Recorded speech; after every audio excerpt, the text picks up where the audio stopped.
In the 2010 series The Pacific, one officer stood above all others, Chesty Puller. Many draw parallels between Puller and Colonel Robert Sink of Band of Brothers fame, but in reality, the two men fought very different wars, as you will see in the following video. Chesty was not only the very definition of a Marine, he was also a family man who was totally devoted to his wife and children. If there was one thing missing during his military career, it was the Medal of Honor. But regardless, Chesty remains the highest decorated Marine in history and will be forever remembered and respected. This is his story. Louis Burwell Puller was born on June 26, 1898 in West Point, Virginia. Puller was the grandson of Civil War veteran Major John W. Puller and cousin to the famous U.S. Army General George Patton. In 1917, at age 19, Puller enrolled in the Virginia Military Institute. He left a year later, however, wanting to join a combat unit. He enlisted as a private in the United States Marine Corps. On June 27, 1918, Puller entered the Marine boot camp at Parris Island, South Carolina. As a natural-born leader, he quickly impressed his superiors and was ordered to drill instructor training school. A few months later, Puller's company was given orders to ship out for France. Before he could join the fighting, however, the armistice was signed on November 11, 1918, and World War I was over. A year later, Puller graduated from Marine Officer Training School at Quantico, Virginia, as a second lieutenant. On June 16, 1919, Puller, along with hundreds of other Marines, were discharged due to post-war troop reductions. He had been an officer for only a couple of weeks. Still thirsty for combat, he heard about the conflicts in Haiti. At 21 years of age, he re-enlisted as a Marine corporal.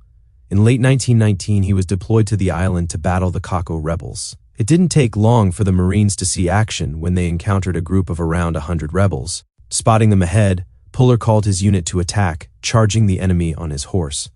The rebels took off for the hills. It was the first of many engagements over the next 4 years. Puller made a name for himself with a number of successful assaults against the rebels. He fought around 40 battles, gathering valuable experience in jungle warfare and hand-to-hand combat. In March 1924, Puller returned to the U.S., where he was recommissioned as a second lieutenant. He was assigned to the 10th Marine Artillery Regiment. His next assignment was to command the Marines' Silent Drill Attachment. At the 1925 Boston Drill Competition, Puller led his team in victory over the Army and Navy in what was the Marines' first ever victory. In December 1928, Puller once again volunteered for combat in Nicaragua, which would prove to be a greater test than he experienced in Haiti. The Marines were sent to train the new Guardia Nacional forces against the guerrillas led by Augusto Sandino. Puller's reputation amongst his own men became legendary, and his Company M were well known to the rebels due to their ferocity in battle.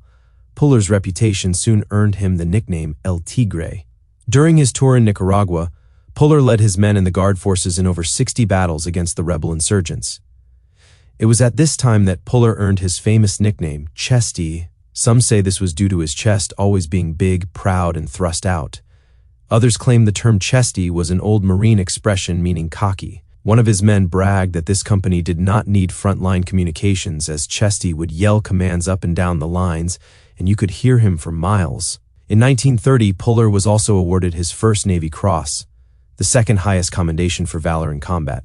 His citation reads that between February 16th and August 19th, Puller led his forces in 5 successful engagements against superior numbers of armed bandit forces. His accomplishments also earned him rapid promotion, and on arriving home from Nicaragua in 1930, he was a first lieutenant. In September 1931, Puller reported to the Army's infantry school at Fort Benning, Georgia. He soon came into conflict with one Army rifle training instructor who claimed that volume of fire in the field was more important than accuracy. Chesty Puller rose to his feet and responded to the instructor that he must have forgotten what happened in the American Revolution. "We won that war with accurate fire when the enemy had all the volume," he said. "It won at Kings Mountain in Saratoga and every other battle that we won." Puller had experienced the same thing in his many years of battle. "You don't hurt them if you don't hit them," was another of his quotes. In September 1932, Puller returned to Nicaragua. The rebel bandit Sandino, upon hearing the news, put a price of 5,000 pesos on the head of El Tigre. Despite this, Chesty earned his second Navy Cross for his combat leadership between September 20th and October 1st, 1932. Puller's Company M had completed a 150-mile march over rugged terrain in 10 days. Following his service in Nicaragua, Puller was assigned to various commands over the years prior to World War II, including commanding the famous Horse Marines in Peking and serving on the USS Augusta under Captain Chester Nimitz. In 1936, at the Philadelphia Officer Training School, Puller was promoted to captain. But it wasn't all about the Marines. In November 1937, he married his long-term love, Virginia Evans. He had written her a letter every day for the past 11 years. Puller returned to the USS Augusta in 1939 as commander of the onboard Marine Detachment. A year later, he served in Shanghai as the commanding officer of the 2nd Battalion, 4th Marine. As tensions between China and Japan increased in the Pacific, Puller returned to the U.S. and reported to the newly established Marine base at New River in the North Carolina swamplands. The camp was to be later known as Camp Lejeune. Puller began to train his men for a war he knew was on the horizon. The nearest enemy stronghold to Australia was an island by the name of Guadalcanal. It was an island the Marines would get to know well. Its proximity to Australia presented a threat to America's supply lines in the South Pacific. In September 1942, Lieutenant Colonel Puller and his Marines landed on Guadalcanal and soon found themselves in fierce combat along the Matanikau River. During this action, 3 of Puller's companies became cut off and surrounded by a larger enemy force.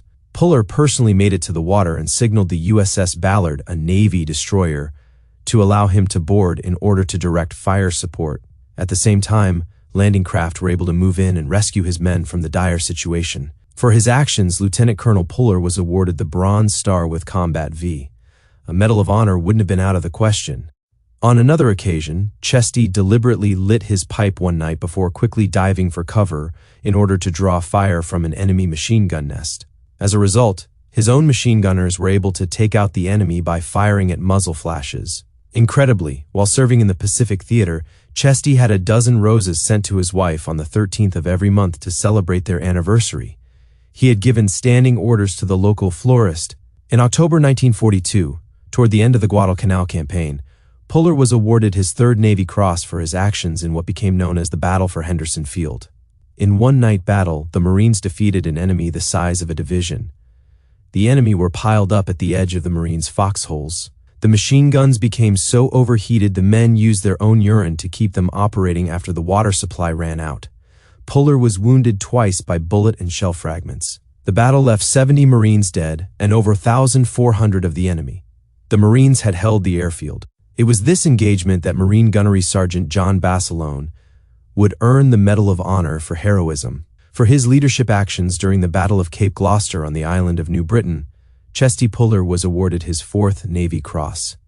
Puller again went above and beyond by personally moving between his companies on the front line while under fire.